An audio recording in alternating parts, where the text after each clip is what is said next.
We've got another edition of the Intangibles on the Arrowhead Addict podcast network. Man, it is good to be back.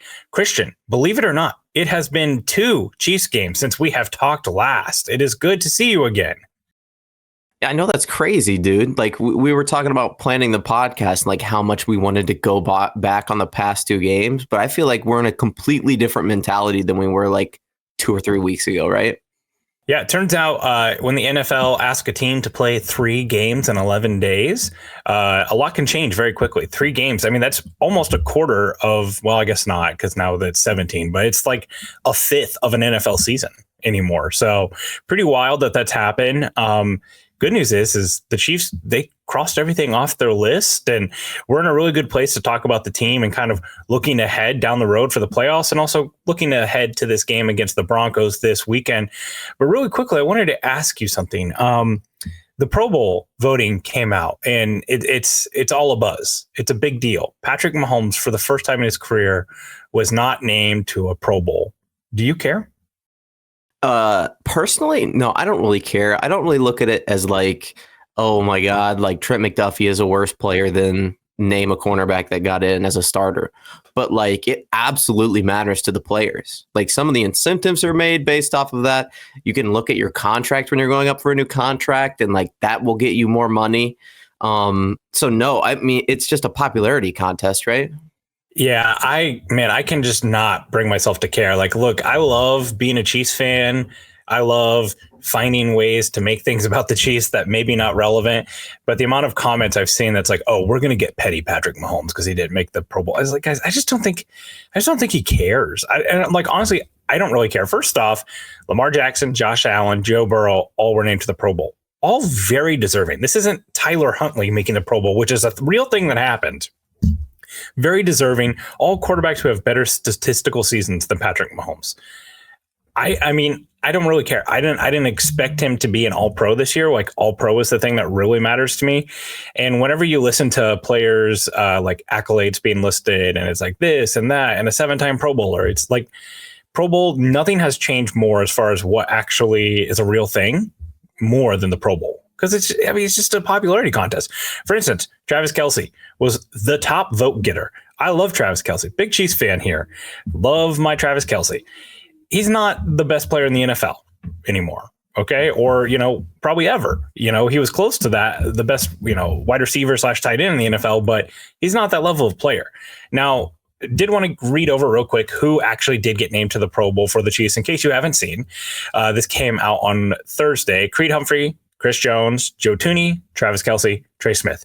They were all named starters. Or I guess no, Creed, Chris Jones, and Thuney are all starters. Travis Kelce and Trey Smith are alternates.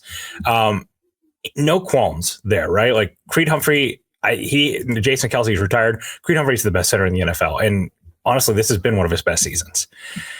Chris Jones, as far as pressures goes, has been the most disruptive interior defensive lineman in the NFL. The next closest is Cam Hayward. He's had a great season. Again, very deserving. Joe Thuney, for his work at left guard alone, let alone kicking out to left tackle and being a serviceable left tackle, also being named a starter. All that makes sense. Travis Kelce, that's more of a legacy thing, and Swifties. Trey Smith, I would argue that, he's probably a top 2 right guard in the AFC. Keep in mind this is the AFC. The ones that I have a problem with is Trent McDuffie not being named a cornerback in the Pro Bowl, with guys like Denzel Ward getting it over him. I don't know, man. That one I have a little bit of a hard time palating. Oh yeah, he's definitely a top 2, top 3 cornerback in the league. Especially the conference. Yeah. And he doesn't have the interceptions to show it, but like you look at any metric and he's top 5 in it as a cornerback. Well, and Marlon Humphrey's in there too. And like Marlon Humphrey, he is a good player. Like a former All-Pro. He makes some big plays, but he also is like known for losing badly when he does, right? Like he's a little bit Marcus Peters, not quite that level of ball hawk or like risk taker, but like when he loses pretty badly. That one puzzles me a little bit. Like, I don't see how you watch a Chiefs game and come away saying like that Trent McDuffie is not one of the best 2 or 3 corners in the AFC. Pat Surtain, obviously worthy of that, but Marlon Humphrey and Denzel Ward getting it over Trent McDuffie just seems maybe like the one thing that I'm actually like, this one is kind of stupid. Yeah, you said there were two though. Who's your other guy? Oh, this one isn't Chiefs related. Zay Flowers getting it over Brian Thomas Jr. That's a crime, dude. Yeah, that one's a little bit ridiculous to me He's too. like 300 less yards and like 6 less touchdowns. Yeah, it's very clear that Ravens fans turn out for this, which cool. You know, it's fan voting. Obviously, we know the All-Pro team matters more, and going back to Patrick Mahomes, I think that when it comes to MVP, which by the way, we're on day like 10,000 of Ravens and Bills fans fighting about who the MVP is.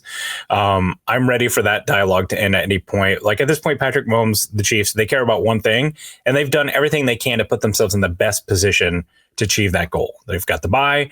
Patrick Mahomes cares about Super Bowl MVPs, not regular season MVPs, not the Pro Bowl. Patrick Mahomes hasn't been to the Pro Bowl in like 2 years and has only been to 2 Pro Bowls in his career because the other times he was at the Super Bowl, right? So like, let's hope we just don't see any of these guys in the Pro Bowl. That's the goal.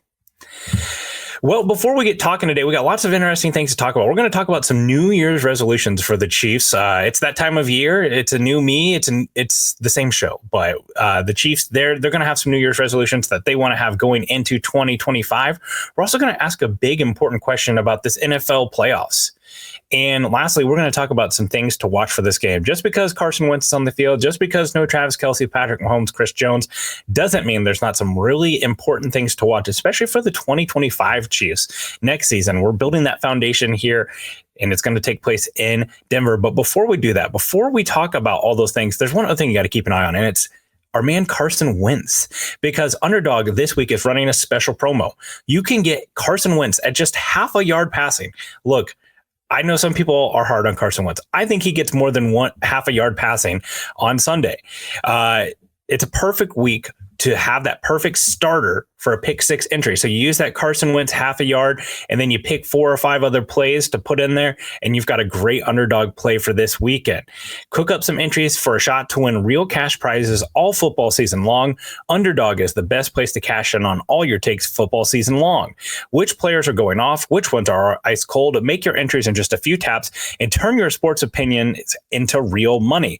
Download the app today and use code Arrowhead Addict. That's all one word to get up to $1,000 in bonus cash instantly. Again, that code is Arrowhead Addict to get up to $1,000 in bonus cash instantly.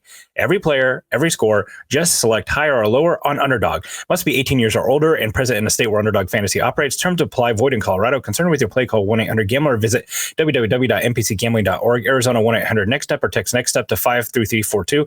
New York, call the 24/7 Hope line at 1-878-HOPE-NY or text HOPE-NY to 467-369. So we alluded to it a little bit. Chiefs New Year's resolutions. First off, do you have a New Year's resolution, Christian? Is there something that you're aspiring to change in the new year?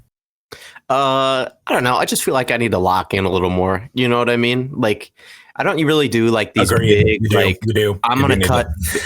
Wow. Thanks, man. Like everybody has this New Year's resolution, like I'm going to lose 50 pounds or I'm going to do whatever. It's like, no, just take it one step further. Like whatever you've been doing, just lock in a little more. Like whether that's like on my diet, whether that's on like my classwork or anything like that. It's just like, just go that one extra step. Just think about it one more step than what you usually do. And I feel like I'll make big changes. What about you though? So I don't do the classic like lose weight because that's like my everyday resolution. Like every day is the new day of my new diet as a tubby guy myself. So we just don't do that one because like I said, it's an everyday thing. So you're gonna think this is really lame. I like to do New Year's resolutions that are very achievable. Like something that's not some huge goal, something that like just one thing that I want to change that's really simple.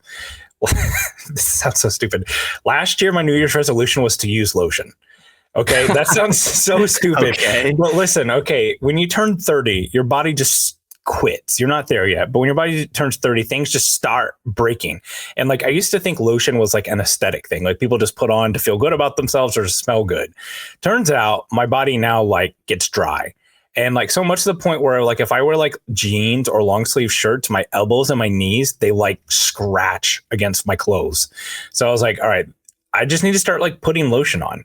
right? Like or like my hands hurt because they like crack because they're so dry. So now I put lotion on, and like it was just my goal that like when I went to bed, I was going to put a little bit of lotion on my knees, my elbows. That way I wasn't looking like a skeleton or something. So that was my New Year's resolution last year. This year, this is also really weird, just like too much information about myself. My New Year's resolution this year is to let dishes sit in the sink for a little bit. I have this terrible habit. I cannot stand a messy house. I clean the house an insane amount. I grew up in a messy house. So like I have some weird like pent up trauma of like, I want to clean the house. So if there's dishes in the sink, it doesn't matter if it's like a cup. I'm going to put it in the dishwasher. I'm going to wash it and put it in the dishwasher. So like I will get up from dinner before like my wife is done eating and start cleaning the dishes because I want it done like that. And I'm realizing that like, hey, my kids are older. Everyone sits at the table. We all talk during dinner. I need to just like chill, spend time with my family. And then when the kids go to sleep, I can put the dishes up. So this year we're leaving some dishes in the sink for a little bit, but it's empty right now.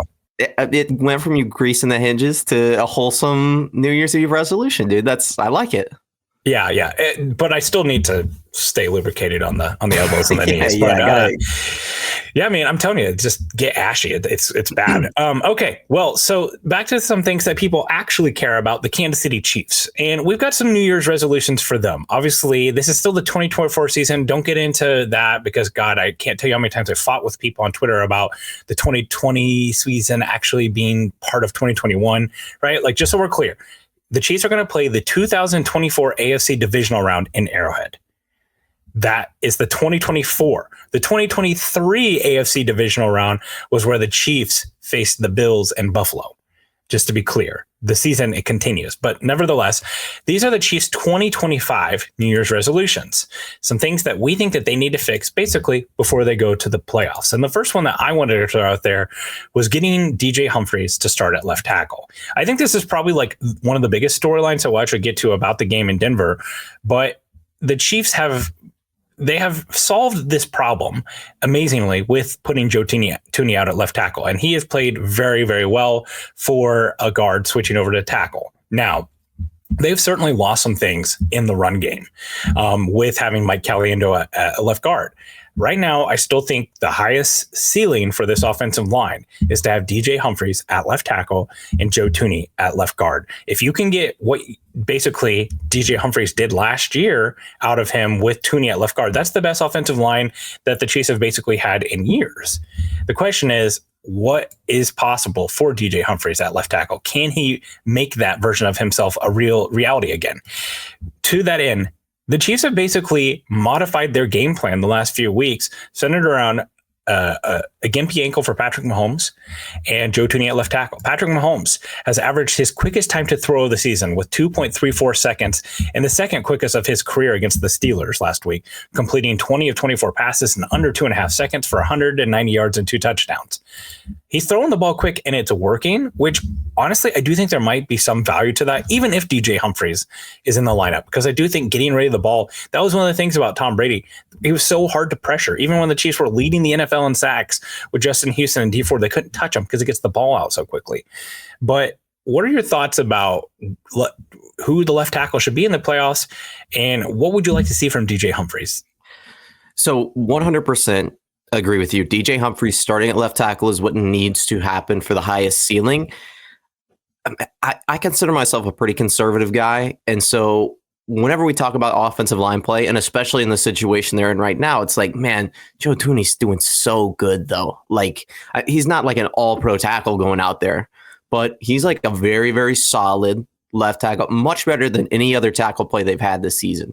So, you know, moving him back to left guard, even though he's like all-pro, maybe top 5 guard in the league, whenever he moves back to the guard spot, it's like putting DJ Humphries back might do more harm than good on the outside. But I always come back to, is it going to be worse or better than what we had before? So it's like, hey, is him going out there and starting going to be worse than Wanya Morris going out there and starting? Or is it going to be worse than Kingsley Suamataia going out there and starting?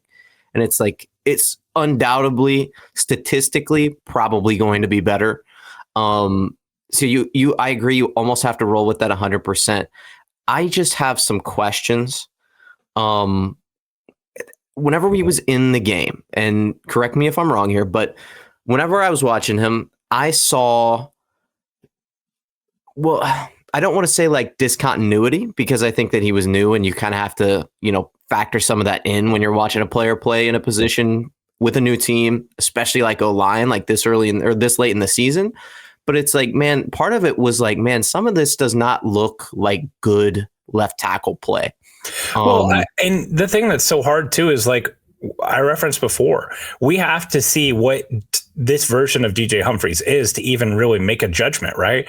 That was a guy who came off the street post ACL tear and basically got a week or two of practice with the team and was inserted in the lineup against a very cerebral, complex defense that the Chargers run with two pretty good edge rushers with Khalil Mack and Joey Bosa. And he did look like a guy who was in his first start in a long time. My question isn't so much like, I don't think that that's the version of DJ Humphries that the Chiefs envisioned being out there. And I don't think that's the version of himself that he thought he was going to get. The question is can they get a better version of him? And how do they do that? Do you think that him playing in Denver is a good idea? He was a full participant yesterday and today in practice, so it looks like it's trending towards it. He's also a guy still coming off an injury. Do you try to play him the whole game and just let him get in game shape? Or do you think it's better to run the starters out there some? Would you risk Joe Thuney, Creed Humphrey, Trey Smith to get some reps with them? What are your thoughts about that? So offensive line injuries are fairly rare. Not any more rare than some of the other positions that are played, but like an injury to them is not as significant usually as it is to like a wide receiver. When a wide receiver goes down, it's like, oh, they're either down for 3 games or the entire season. It's never like, we got nicked. Offensive line play is pretty stable that way. You might get some like finger issues. You might get some elbow, some shoulder stuff, but it's never going to be like a season-ending injury, or at least the injuries that they come off the field for it's very infrequent that way. So I would definitely risk him. If he's going to be playing in the playoffs, he needs to be playing the entire game right next to Joe Thuney. We don't care about the rest of the line.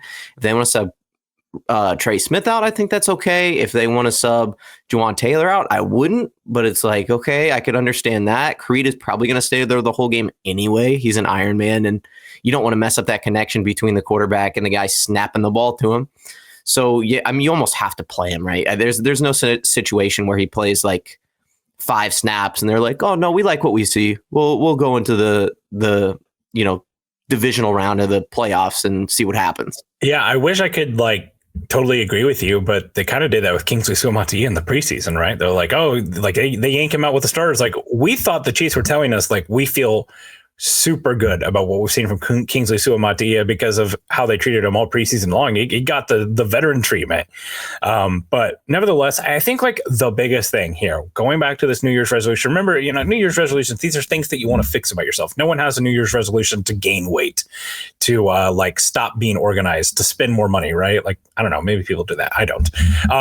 But like going back to this, I think the big thing here is that the Chiefs now have a quality break glass in case of emergency option at left tackle. You cannot win a Super Bowl without passing the ball. It's just a fact. You can win a Super Bowl without being a great running team. The Chiefs have always run the ball pretty well, even back to that Super Bowl with Damian Williams in 2019. By the way, it's 19, even though the game was played in 20. But overall, like they can't win a Super Bowl without passing the ball. And the pass protection that Thuney provided at left tackle was good enough to win a Super Bowl. The running, it regressed, right? I just think that there's some things that Caliendo can't do that Joe Thuney can, but Joe Thuney is one of the best left guards in football. That's part of the reason why this is even a conversation, is because of how good Thuney is at left guard.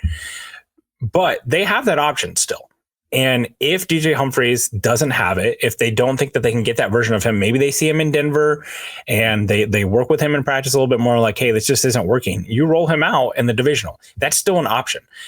A few months ago, when we were talking about the Chiefs left tackle position, we didn't have DJ Humphries as an option, right? We didn't know that was a move that was going to be made. It was Kingsley or it was Wanye. And the other thing is we had this myth around Joe Thuney. The last time we saw Joe Thuney play left tackle was 2021 against the Bengals in a spot start that wasn't expected, right? So that was a long time ago, and kind of honestly, I don't want to say a myth, but it wasn't quite like founded like it is now. We've seen it. We've seen them adjust the game plan. It's nice to know this has the option. And this, again, like if we're getting back to like, why are the Chiefs, why are they the favorite to win the Super Bowl? Why are they the favorite to come out of the AFC? It's because you now have 2 viable options at left tackle that could provide some insurance there. And I'm still not like totally 100% out on the idea that Wanye like couldn't fill in if needed either. I don't want that to happen, but like I think there were some health issues with him too, and he's gotten some rest too. So there's options there that weren't there before. Well, and that only works because Caliendo has come in and has played solidly. Like you're not even having this conversation if it comes in and every D tackle looks like Chris Jones against one of your interior offensive linemen. Like, and props to him for coming in and doing that too. That's a tough spot to be put in. But yeah, no, I agree. Definitely some options there. Do you have another Chiefs New Year's resolution for us? This one kind of goes along with it. Improved run game, right? The Chiefs, they've got to get back to being able to run the ball effectively. Mid-season, early season, this was a run-first offense. Like we talked about, like more running, please run the ball more, Andy Reid. And, a lot of their success that they had was to establish and continue the run. Since the move with Caliendo to left guard, and also some of the struggles Isaiah Pacheco has had since coming back. If you look at Isaiah Pacheco's numbers stacked against Kareem Hunt since Pacheco's return from the ankle injury, they're pretty comparable. However, I don't like doing this a lot, but I think it's worth it every once in a while. If you take out that 33-yard run that Pacheco had against the Raiders, the numbers are bad, right? And Kareem Hunt's been the more productive back. But the run game, it struggled. They haven't had since week 15, the Chiefs have not finished higher than 15th in rush yards per game. Part of that's got to be Isaiah Pacheco, right? Like that you go back to watch the playoff run last year, you see how effective he is. He's just not the same version of himself. So hopefully this time off, I know he's dealing with some rib injuries as well. He did not practice today. I wouldn't worry about the injury report at all right now because of what we know is coming in the coming weeks. But they've got to get Isaiah Pacheco right. And then you got to think Kareem Hunt would be someone who is inactive in Denver. He's a guy who needs a rest. And we saw like fresher version of Kareem Hunt was still a really effective back. So hopefully that will help as well. Yeah, and I agree. I hadn't actually thought about that. The rest, like you think about like the most important players on the team, you think Travis Kelce, you think Chris Jones, you think Patrick Mahomes, like those are going to be the guys that sit. Yeah, Kareem Hunt too, man. Like he's probably gonna sit. He's an older player. He's got I would expect 1,000 runs on the season. Yeah, I would expect a full dosage of Crocodile Dundee this weekend. Carson Steele. Yeah, dude. There we go. Yes. Another Pro Bowl alternate, by the way, somebody who made it, and that goes to show you how much the matters. Yeah, he's only on there because he's got a because when you go and vote for the Pro Bowl, it just shows their stats, and obviously he's got decent stats for a fullback because he was like a lead running back for 2 or 3 weeks. So, yeah, people are going to look at that and be like, "Wow, this guy really totes the rock." That he gets hyped up anytime he's on the screen too. Like, yes. Man, I don't know how many times Chris Collinsworth has talked about that crocodile, but it's they're making graphics for it. Like, oh yeah, first round Pro Bowl vote getter. I have one. So it's really solidify this second cornerback spot. And you look at Joshua Williams, and he's done a fairly good job since coming back. A very, very slow start once he got thrown into the rotation again. But just looking at his grades here, 62.2 overall grade, 65.2 overall coverage grade. That's from PFF. I would say that stacks up with where we've seen him, how we've seen him play over the past couple of weeks. But we just need to see a step up. And we're going to be talking draft this entire offseason. We might talk about it during the bye week even. We're going to be looking at first-round cornerbacks. We're going to be looking at second-round cornerbacks. We're going to be looking at third-round cornerbacks. It's like we're looking for that guy that can come in and fill that role. The problem is there's no Trent McDuffie to L'Jarius Sneed on this roster right now.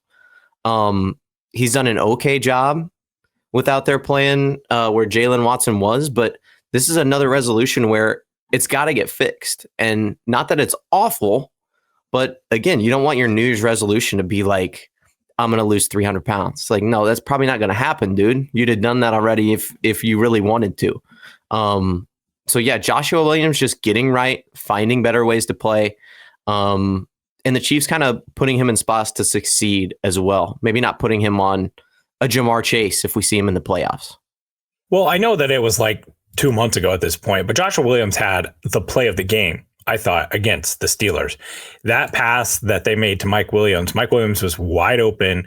Josh Williams, when that ball was released, like wasn't even in the frame, comes up, tips the ball, makes a great play on it, and makes that Like that would have been a big conversion and possibly would have put Pittsburgh back in that game. But instead, you know, he tips that ball. We've always thought that Joshua Williams had the talent to be that sort of defender, right? So I still have faith in him. And I do think that we've seen some improved play from Najee Johnson. But I wanted to bring up something else.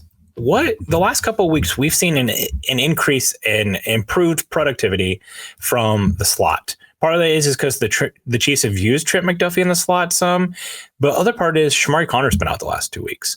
Shamari Connor was consistently picked on out of the slot. Christian Roland Wallace has done a pretty good job.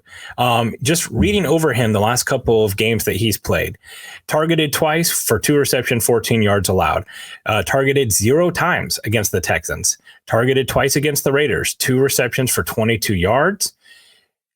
Targeted twice against the Buccaneers, 3 receptions for 41 yards.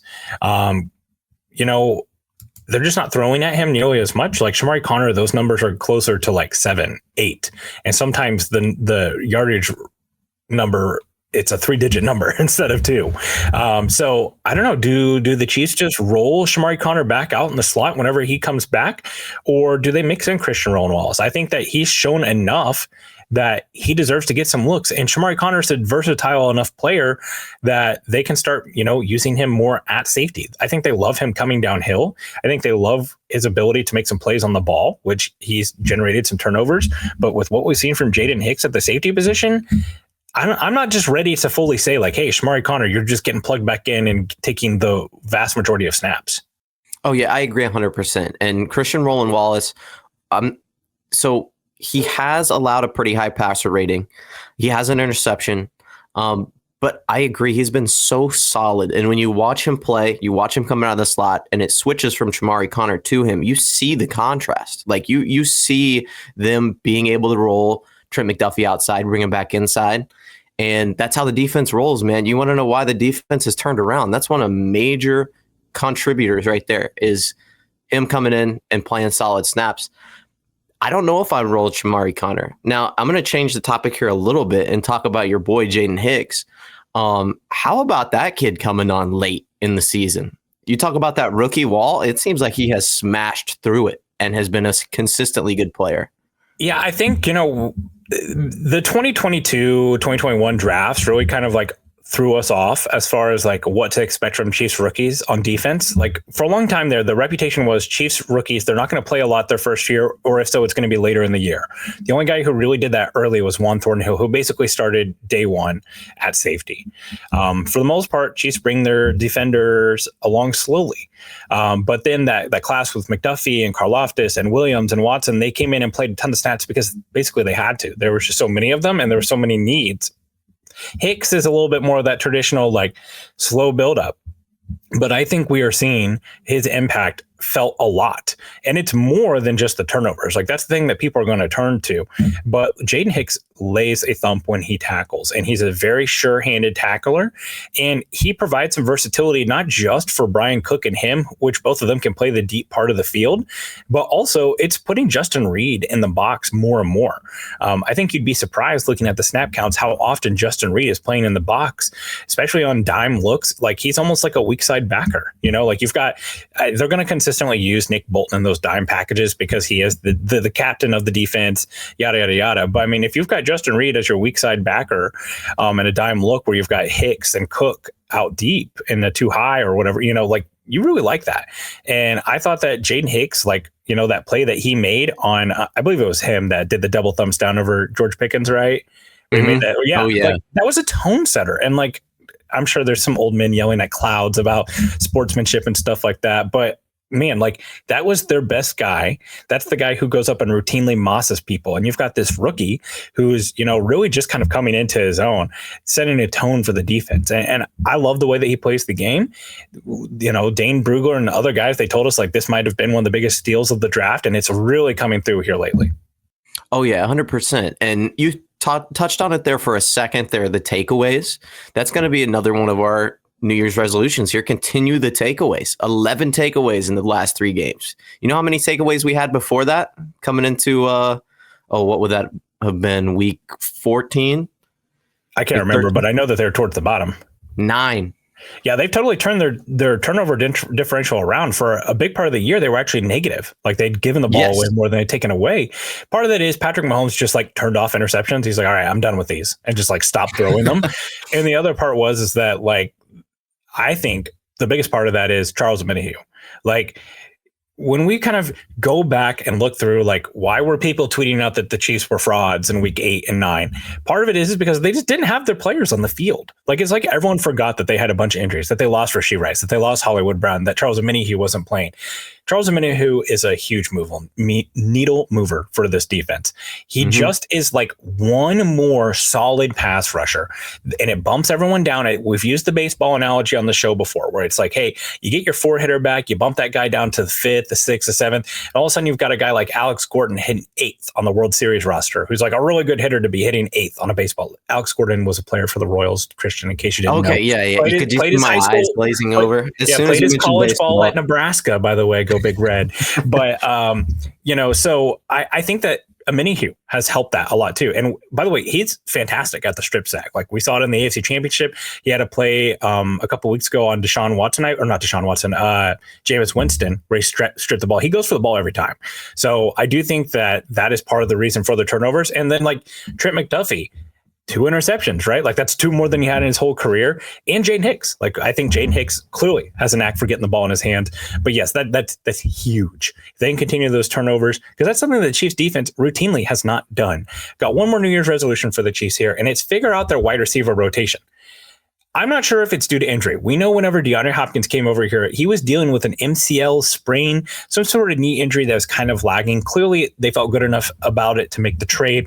But DeAndre Hopkins has barely played over 50% of the snaps. The last time he's played over 50% of the snaps was against the Chargers.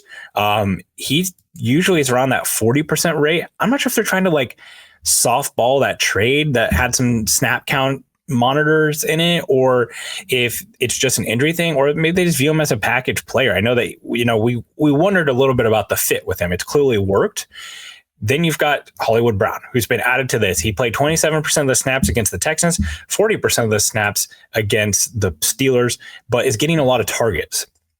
You've got Xavier Worthy, who is, one of the leading, if not the leading snap getter. They continue to roll Justin Watson out there, who is kind of just their do-it-all guy. You still got Juju Smith-Schuster in the mix. And then, they just opened the practice window for McCole Hardman. So first question I want to ask you, this kind of leads into some of the conversation about Denver. McCole Hardman comes back. Are you adding him to the active roster and putting Remigio back down? Do you like what you've seen from Remigio? Do you think that there's a place on this roster for McCole Hardman? It's tough. And especially with Xavier Worthy playing as well as he has and being like a focal point in the offense, is like that kind of role was almost like the McCole Hardman role, where it's like, hey, we're going to get you the ball. I think that we've seen a shift in Xavier Worthy's role since Hollywood Brown has come back. That's also true. Yes.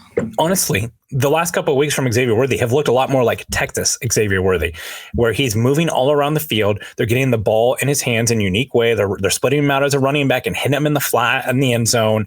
Like, I think Hollywood Brown has allowed Xavier Worthy to kind of do some of the things that they envisioned for him, where Hollywood Brown is, and let's be clear, Xavier Worthy has developed a lot as a receiver, so we're not saying he can't, but they're using him more in kind of that joker role, where it's just like, hey, we're going to move him all around the formation and get the ball in his hands in a creative way.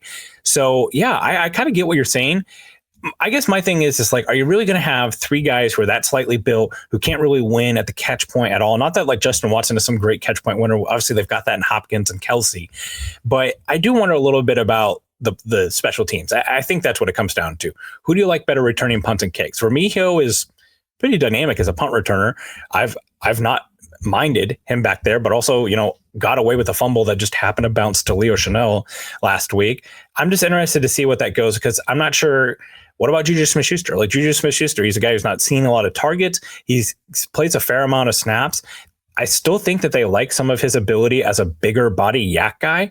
We've seen, especially right when Rashee Rice went down, like Juju Smith-Schuster got quite a bit of targets fed to him over the middle of the field. What are your thoughts about Justin Watson, I keep saying Rashee Rice. Sorry, I miss you, Rashee Rice. But Juju Smith-Schuster, Justin Watson, McCole Hardman, how do you feel about that back end of that rotation? So it's really, really tough. Again, these are all questions that are kind of determined by how they want to use them. And if obviously, I mean, we've talked about it multiple times on this show. If I was running the offensive set, if I was, in charge of player personnel, DeAndre Hopkins probably wouldn't be playing as much of the X as he is right now. He would probably be more of my slot guy. And so if you look at it that way, it's like, man, he can't really make the roster. McCole can't really be put on this roster. Not that Nico Remigio is that much bigger, but it's like, okay, well, at least, we've got somebody that can hit press and be okay. Justin Watson, though, like Hollywood Brown, I think can play a lot of the X. So you're kind of looking at the back end of this roster with Juju Smith-Schuster, who I think that he can play the X. I wouldn't play him at the X as, that wouldn't be my go-to move. But if you're going to have DeAndre Hopkins at the Z or at the Y, yeah, you probably want Juju Smith-Schuster on the roster. Same thing with Justin Watson. Like, he's got to be on the active roster so he can be playing in the games in a position where we don't really have, like, DeAndre Hopkins is great. Do not get me wrong. He's a better Z than he is an X. And that's nothing against him. It's just a style of player. And he can play the X pretty well. He's done so thus far in Kansas City, but it's like, if there's nobody else and we want to have a 3 wide receiver set and the Y is Travis Kelce on that side and the Z is Hollywood Brown and you've got on the other side Xavier Worthy, it's like, man, well, where do we got to have somebody that can, be on the line, and we don't want it to be Juju instead of DeAndre Hopkins. You know what I'm saying? Basically a roundabout way of saying, like, it really depends on if they're going to change how they utilize DeAndre Hopkins or not. And if Hollywood Brown can come in and play the X, be on the line of scrimmage, and like he was for the Cardinals his last season, they played most of his snaps from the X instead of the Z. So absolutely in his repertoire, definitely in his bag. But, I just wouldn't feel comfortable making that call. Do you swing one way or another on this? I guess for me, I think there are some interesting things that can be done with Mecole Hardman that you can't do with other players, especially having those 3 guys on the field at the same time. I expect, they could, if they wanted to keep Remigio doing punts, they could carry 7 receivers. They've done it a lot. I'm not really sure that that's necessary right now. I do think that Juju Smith-Schuster, Justin Watson, those are guys that their stats don't really show up as far as their impact does. But there's a specific play that Sam McDowell highlighted in Pittsburgh, that big, deep completion to Justin Watson. He talked to him in the locker room afterwards, and he asked, how many times have you run that route? And he's like, easily 50. He's like, how many times have you been targeted on that route for that specific kind of route combination play? And he said, this is the first time. And part of that is because of the attention that was given to Brown and Worthy, because they were both on the field at that time as well, too, that he was one-on-one and had to step on the defender there.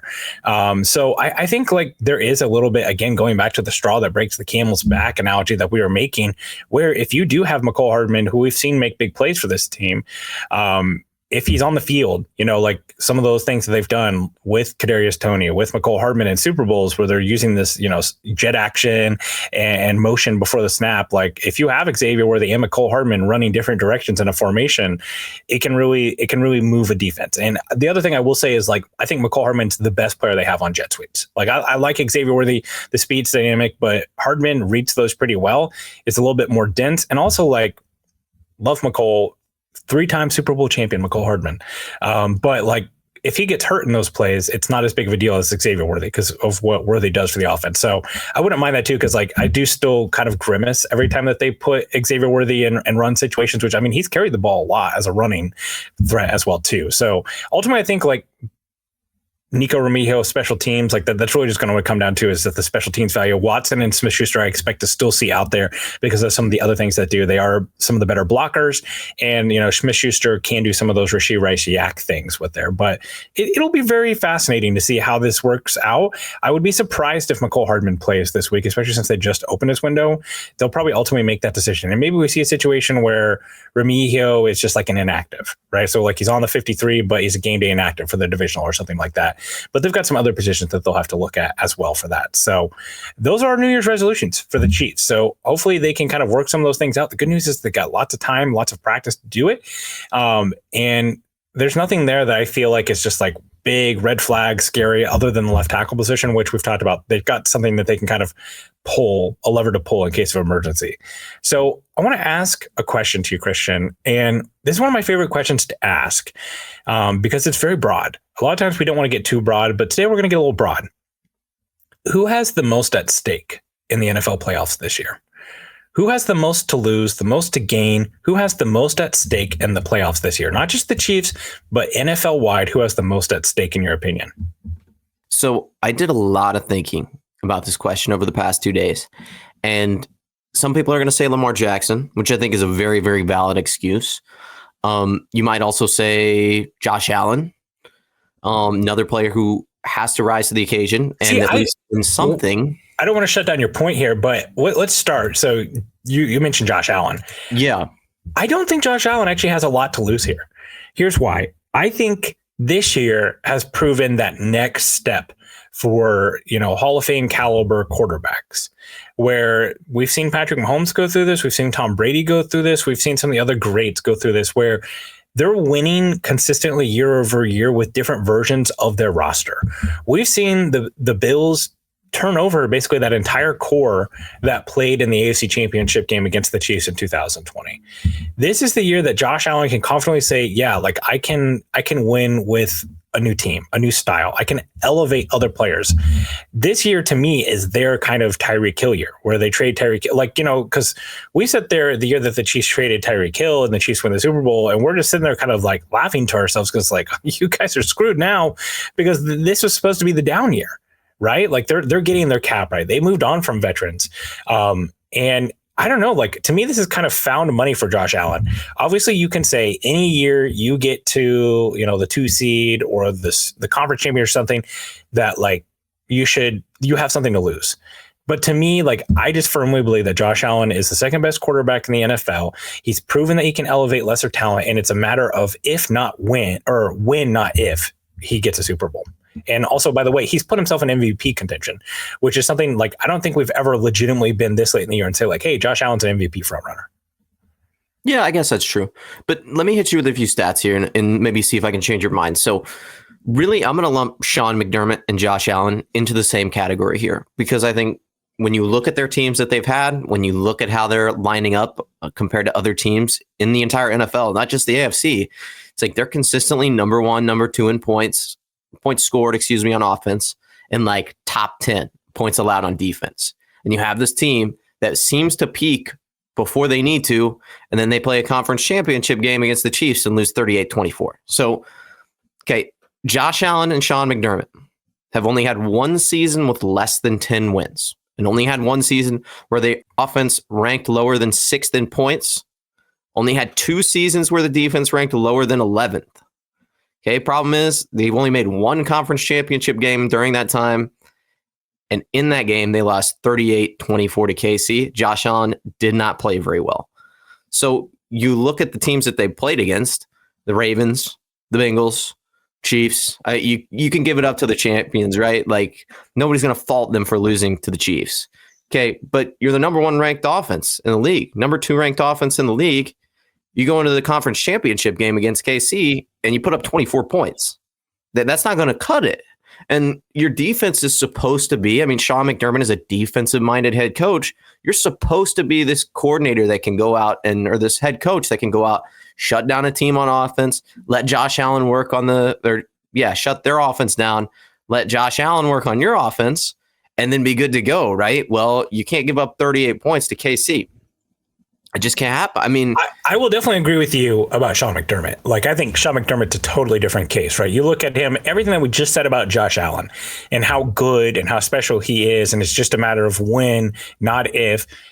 That's Sean McDermott, like ridicule, basically. That's Sean McDermott slander, because he's not made the most out of that. He is supposed to be a defensive guy, and that is a consistent. Josh Allen and Lamar Jackson are 2 very different players in the playoffs, right?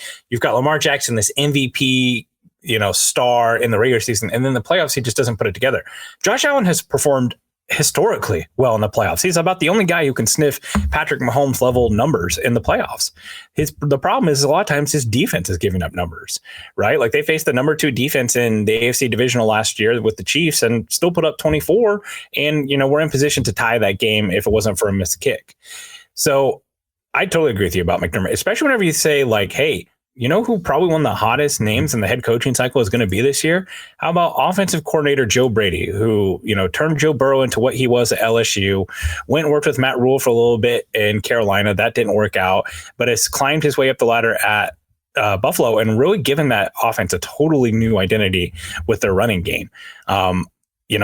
Hey, Sean McDermott, thanks for all you did. We're going to roll Joe Brady now. Like that could totally be a possibility, especially if we're talking about, them losing, like, let's say they don't even make it to Arrowhead, right? They're losing the wild card of the divisional.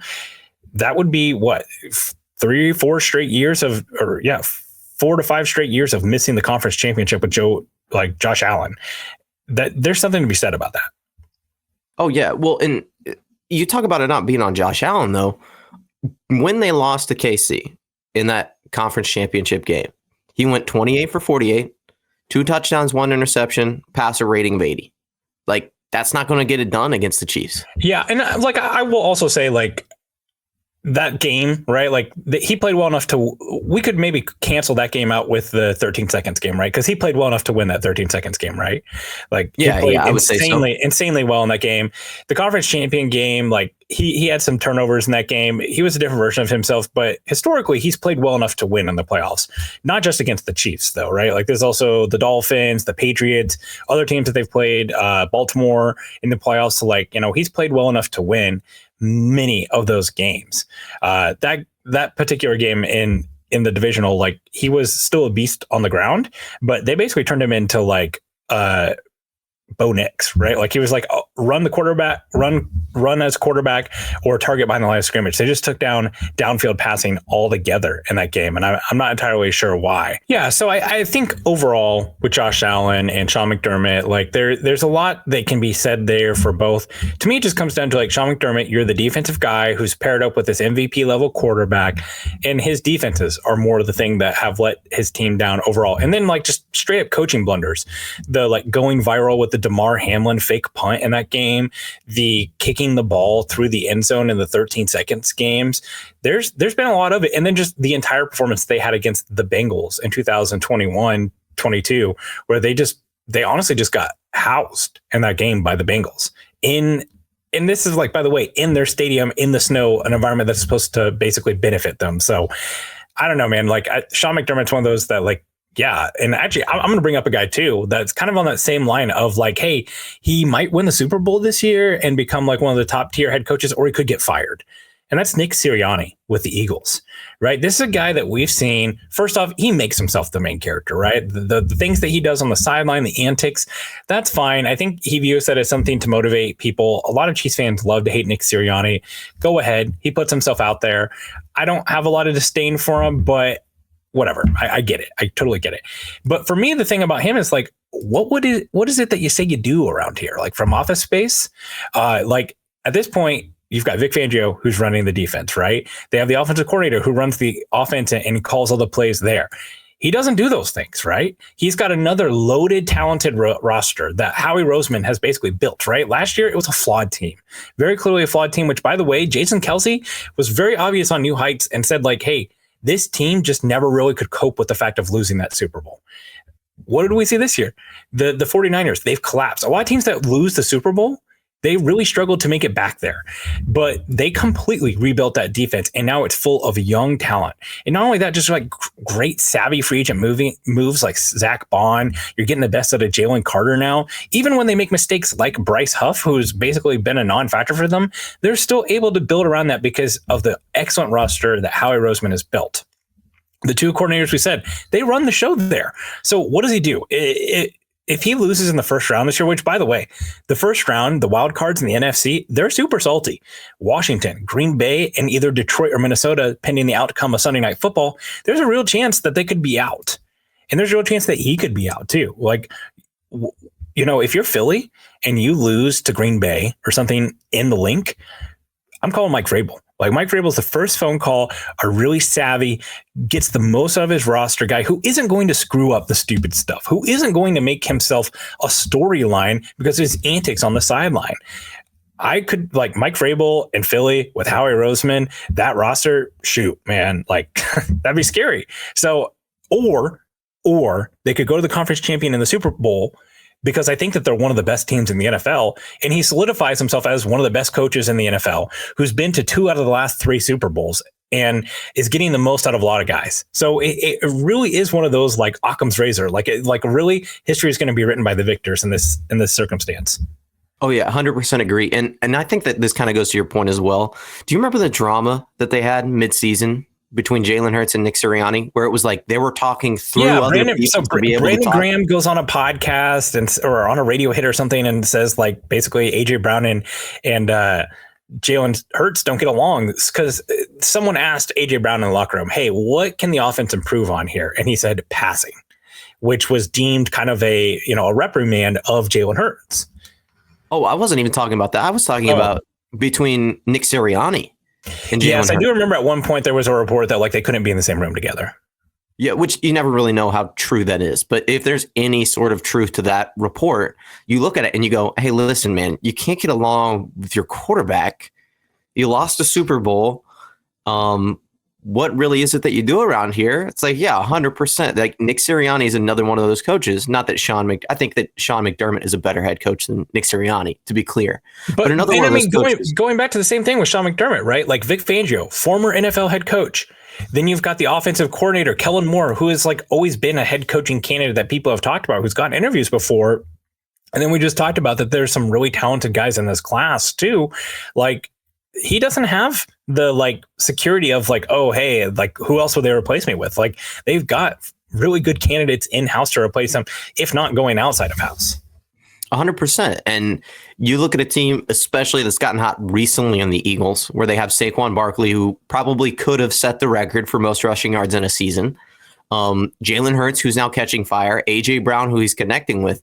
And you're like, dude, this Eagles team's a buzzsaw going into the playoffs. If they fall flat on their face, if first round wild card exit because they lose to Green Bay, with I think is who they're projected to play, it's like, dude, you got to get out of here, man. Like, and Philly's a rough place anyway.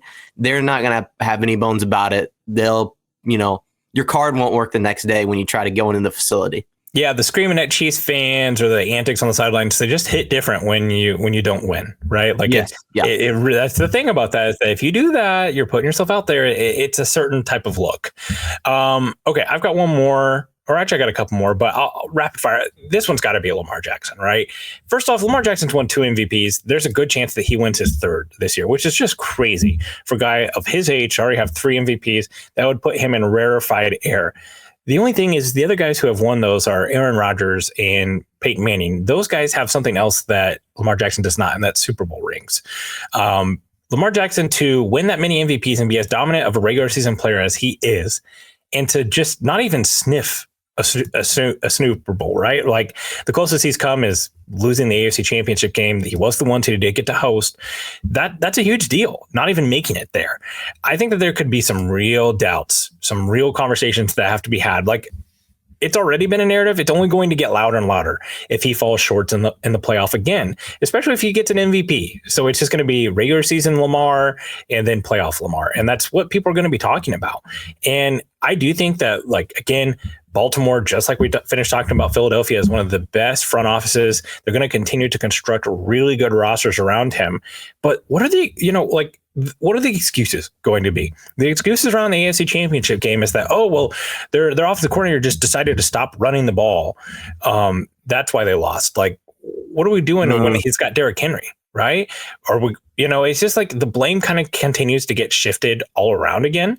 And at some point, he's going to have to wear some of this. So I definitely think that this year for him, especially given the talent on the roster, the clamoring is going to get louder. Again, the difference between him and Josh Allen to me is like, Josh Allen hasn't won an MVP this year. If Josh Allen wins the MVP but doesn't win the Super Bowl, that's like a step forward for him, right? Winning an MVP for Lamar Jackson, we already know he's that type of player. Josh Allen has proven that he can shine bright in the postseason and be that level of performer. just because he hasn't made a Super Bowl, we don't have questions about postseason Josh Allen. We've got questions that need to be answered about postseason Lamar Jackson, and we don't need to answer questions about regular season Lamar Jackson. Yeah, I agree. And there's only really one thing that I think you could say about the Ravens team going into the postseason if they fail, and they're going to say offensive line.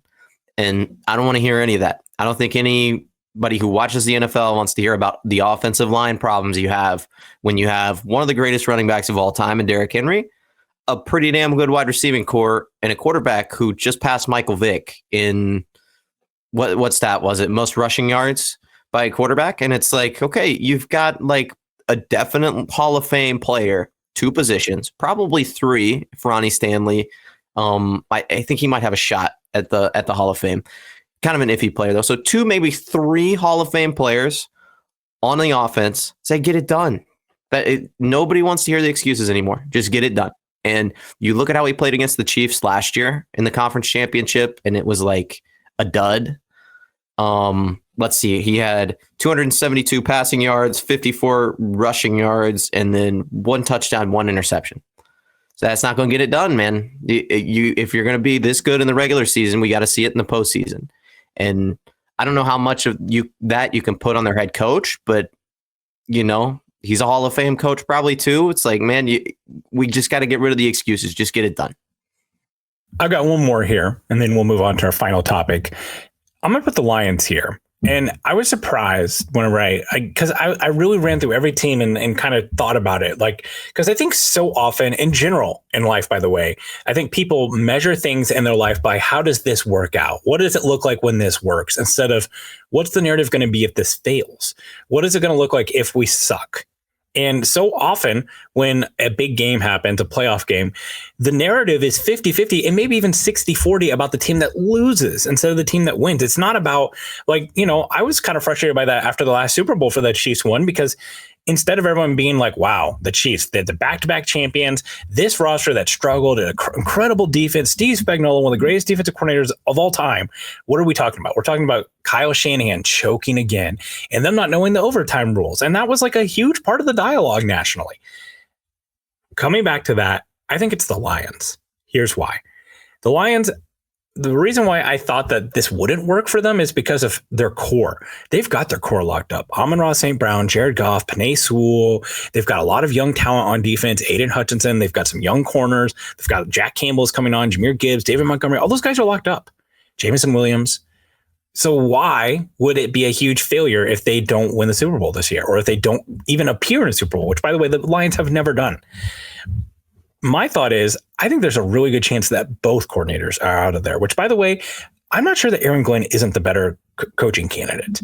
There's some weirdness around Ben Johnson. I know that we love that he throws the football, the offensive linemen and they lateral and stuff. He's very clearly a great offensive mind, but there's some weirdness there. Like, I don't know, just the way that he's gone about this and the way that he basically stood up the Commanders, which, by the way, I don't know, what does that say, right? The Commanders look pretty good right now. Ben Johnson, was that the right decision? I don't know.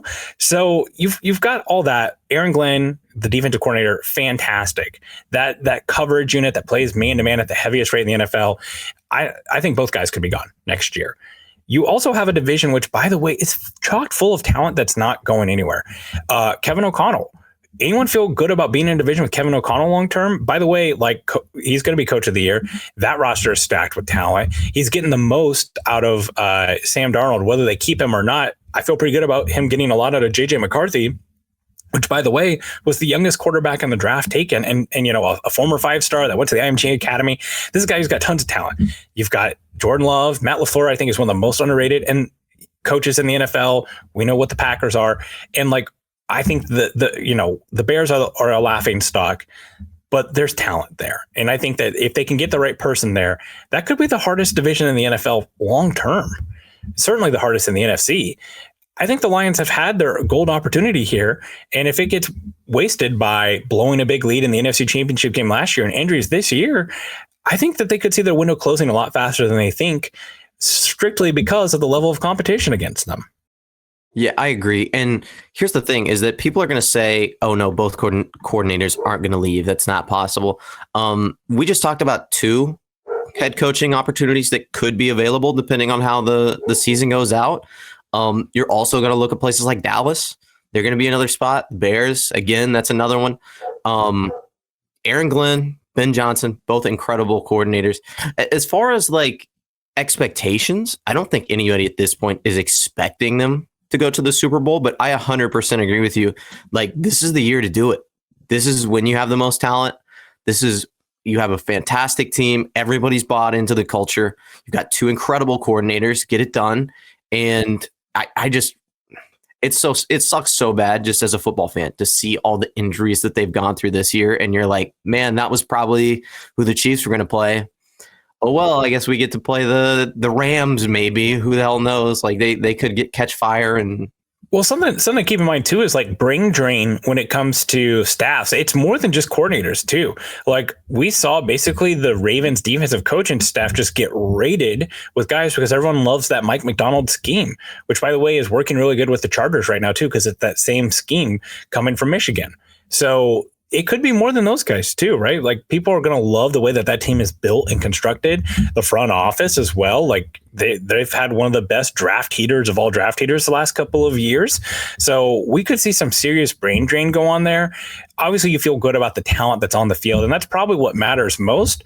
But their path is only getting harder, in my opinion, which is kind of crazy to say, because when you looked back a couple of years ago, you had the Packers with Aaron Rodgers that were kind of seeing their window close. The Vikings, what the hell are they doing? They're getting rid of Kirk Cousins. The Bears are lost in the never-ending losing wilderness that they're in. And now it really looks like it could have turned around in just a season's time. So be very interesting. Christian, do you have any Chiefs on your list? Any Chiefs that you feel like have the most to lose here this year? No, not really. I mean, like, you could maybe say Travis Kelce just because this might be his last year. And it's like, come to the Chiefs. Last season with the Chiefs, you'd like to go out on top, go propose to Taylor Swift, and then happily ever after. But it's like, man, worst case scenario is that guy goes home, marries his billionaire girlfriend, and they live happily ever after. It's like, I'm glad that you didn't have any Chiefs on here, because I don't have any Chiefs either.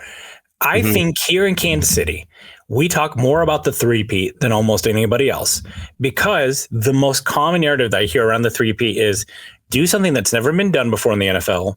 That's obvious. And then two, this is the one thing that can put Patrick Mahomes back in the conversation with Tom Brady, doing something that he never did, right? That's something that, like, I hear as part of the conversation.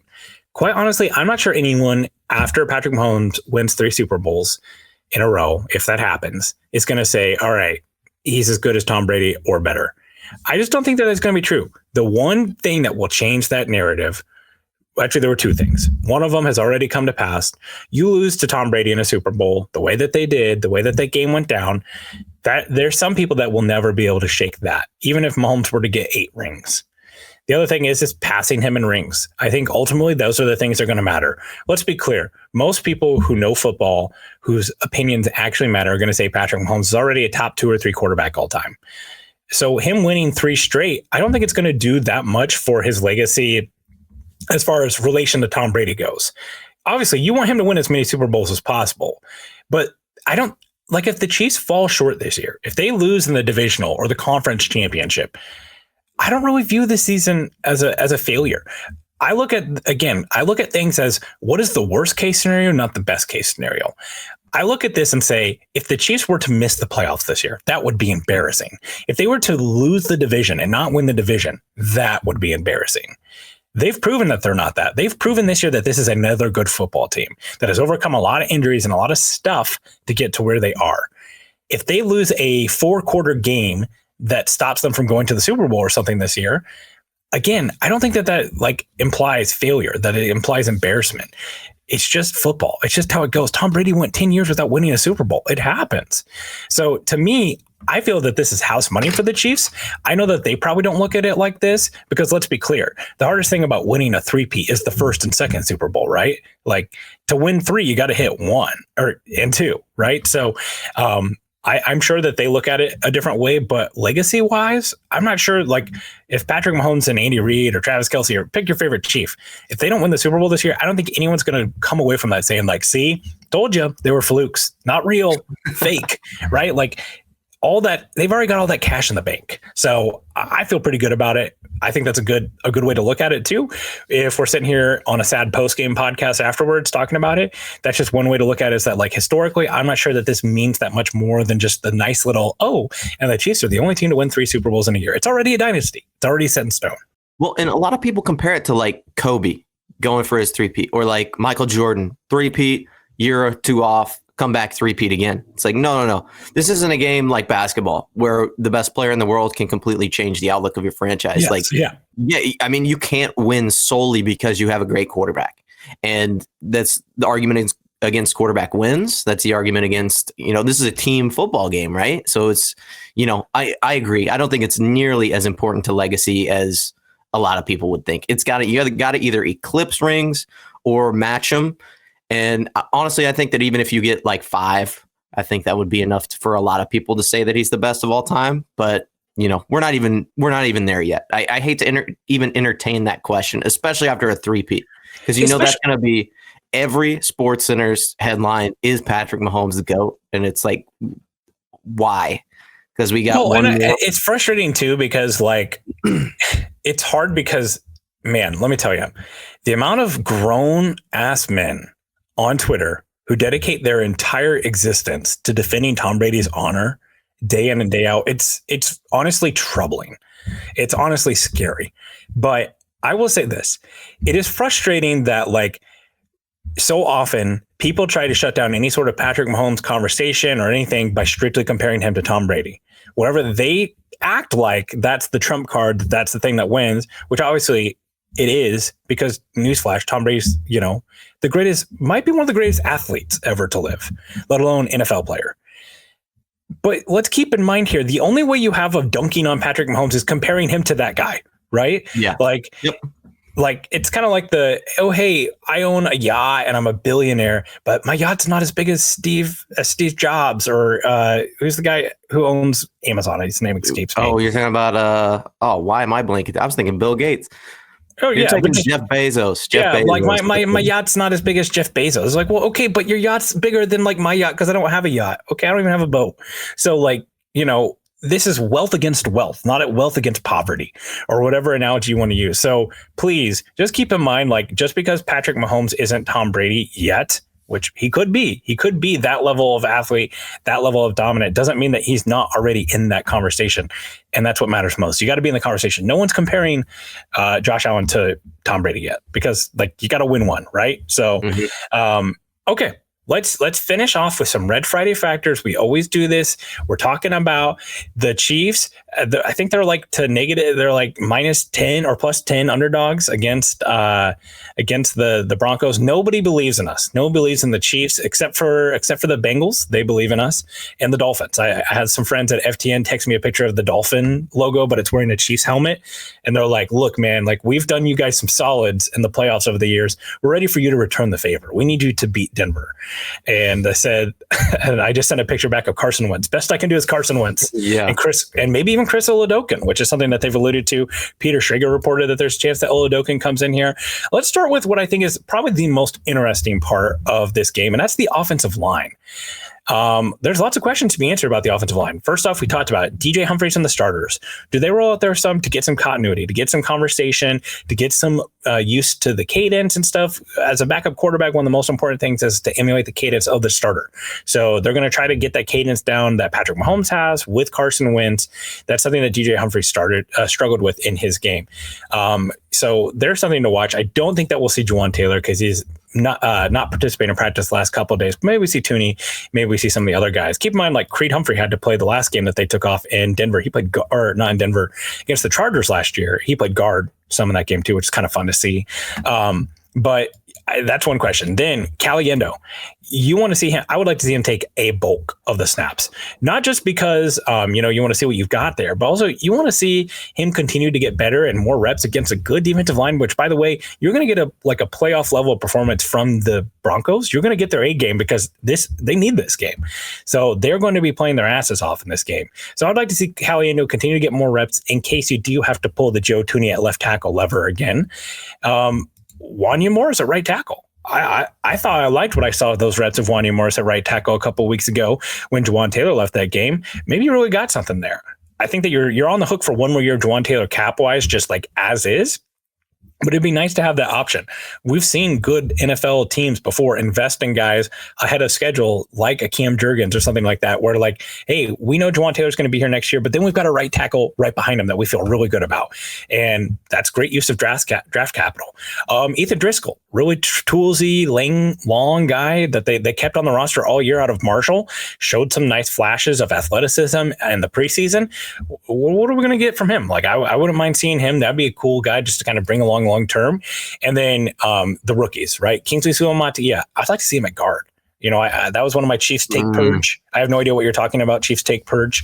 But, you know, I said, like, maybe this is the next Tyler Smith, a freak athlete that was at the tackle position that kicks inside. If you like what you've seen from Kingsley Suamataia at guard in this game, you send him in the offseason and say, hey, start getting your body ready, come in to compete for right guard when Trey Smith leaves.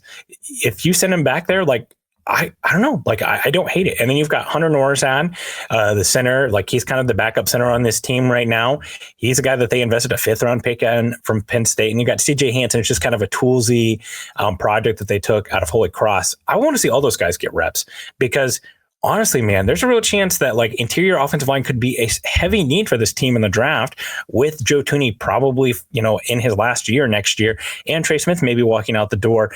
But maybe you don't have to invest in the draft very heavily or at all if you like Kingsley at guard, if you like Hunter Norzad as the backup center, if you get something out of CJ Hansen, if Wanya Morris is someone who could maybe move in at guard, that's something else that could be a possibility. So I think that there's a lot to be gleaned from the offensive line play in this game. Yeah, I agree. Not so much about the Kingsley at guard, but yeah, I mean, I think that's just a little too early to make that decision. Maybe in a year or two, hell yeah, put him at guard if he's not working out. I just think, you know, you jack a guy up if you move him too early in his career. The next one I'm going to say is the wide receiver rotation and how they're going to be implemented.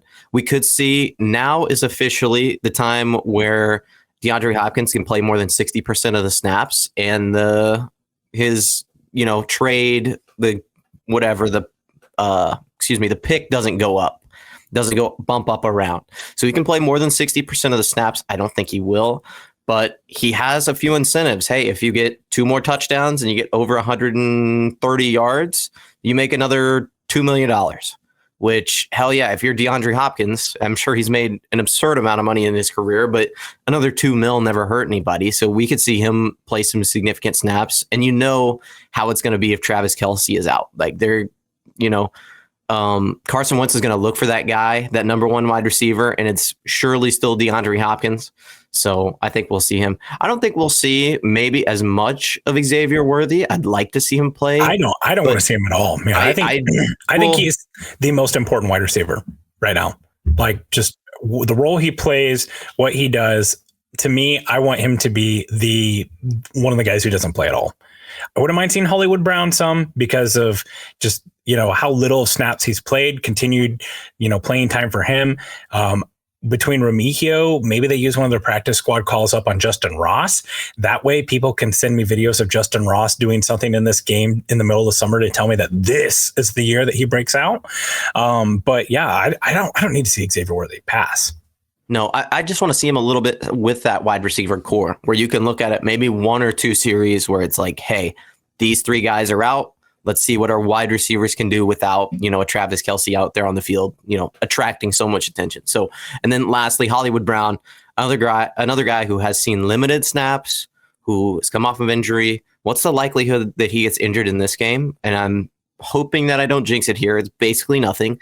So go out there, let him get acquainted with the offense, put him in positions to succeed, use him in some of the ways you envisioned, and then let him get comfortable on the field. That way, when he has this week off, and we're going into the playoffs, he feels comfortable with where he's at, and he knows how he's going to be implemented. Like, a big thing for players, especially when they go to a new team, is like, hey, do they envision, I know they said they envisioned me playing this role, but as the year goes on, that starts to evolve, and you start to see where players fit together, and you've got this puzzle piece where, maybe that piece didn't fit there before, now we'll try him over here. It's like, maybe they thought he wasn't going to play a whole lot of X, and then going into the playoffs, it's like, hey, we want you to play X a little bit more because we want to put DeAndre Hopkins in the slot. It's like, okay, well, I had no idea that you were planning on doing that.